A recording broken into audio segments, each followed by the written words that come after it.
जो पिछले 7-8 दिन से एक सवाल मन में है। बेटी बचाओ बेटी पढ़ाओ अच्छा नारा है, जब बेटी पढ़ के बाहर निकले तो वो क्या कपड़े पहने, ये सवाल बहुत गंभीर हो गया। कभी कहा जाता है कि साहब उसने छोटे कपड़े पहने थे, टाइट कपड़े पहने थे, गलती उसकी। अब कहा जा रहा है साहब उसने हिजाब पहना था, गलती उसकी। नीतीश कुमार प्रदेश के मुख्यमंत्री हैं और उन्होंने डॉक्टर नुसरत परवीन का हिजाब बार बार खींचने की कोशिश की, कैमरा के सामने खींचने की कोशिश की। अब बताइए, ये देखने के बाद कितने मां बाप हिम्मत दिखाएंगे अपनी बेटियों को पढ़ाने के लिए भेजें।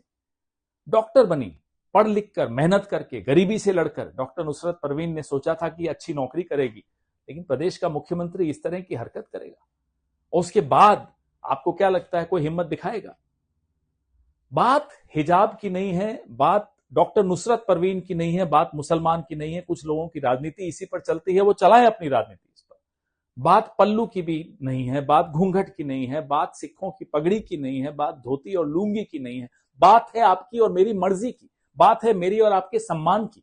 बात यह है कि अगर बच्ची पढ़ के बाहर निकलेगी, सार्वजनिक स्थान पर जाएगी, तो फिर उसके लिए माहौल, उसके लिए वातावरण कितना सुरक्षित है, वो कितना महफूज महसूस करती है। ये हम खत्म करते जा रहे हैं। अगर हमारे नेता इस तरह की हरकतें करेंगे तो आप सोचिए, सड़क पर चलने वाला कोई भी उठकर किसी का भी पल्लू खींच सकता है, कैसे रोकोगे आप? प्रदेश के मुख्यमंत्री को आपने क्या सजा दी? उल्टा भारतीय जनता पार्टी के नेता तालियां बजा रहे हैं, हंस रहे हैं, अजीब अजीब टिप्पणियां कर रहे हैं। गिरिराज किशोर की टिप्पणी सुनिए, गिरिराज की सुनिए, सीपी सिंह की टिप्पणी सुनिए, संजय निषाद की टिप्पणी की। साहब सिर्फ हिजाब ही तो खींचा है, कुछ और भी कर सकते थे।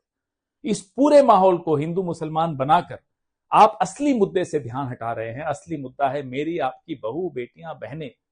असली मुद्दा है इस देश की महिलाएं। असली मुद्दा है महिलाएं घर से बाहर निकलें या ना निकलें। निकलें तो कौन से कपड़े पहनकर निकलें, ये कौन तय करेगा?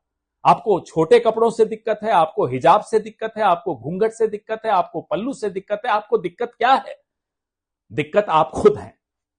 इसका सामान्यकरण नहीं होने देना है। अगर देश का नेता इस तरह का हो जाए तो प्रजा कहां, किस हद पर जाकर रुकेगी, ये हम सोच नहीं सकते। आज पूरे विश्व में थू थू हो रही है हमारे राजनीति के स्तर की, हमारे गवर्नेंस के स्तर की, कि प्रदेश का मुख्यमंत्री इस तरह की वाहियात हरकतें कर सकता है और फिर भी he can get away with, फिर भी वो बच के निकल जाता है। न कानून के कटघरे में खड़ा है, न उसकी थू थू हो रही है, न हमारी सत्तारूढ़ दल जो ये नारे देता है बेटी बचाओ बेटी पढ़ाओ, न प्रधानमंत्री के मुंह से एक शब्द निकला है। ये तो कपड़ों से पहचानते हैं। अब बताइए प्रधानमंत्री जी, लड़कियां कौन से कपड़े पहने, आप ही बता दीजिए।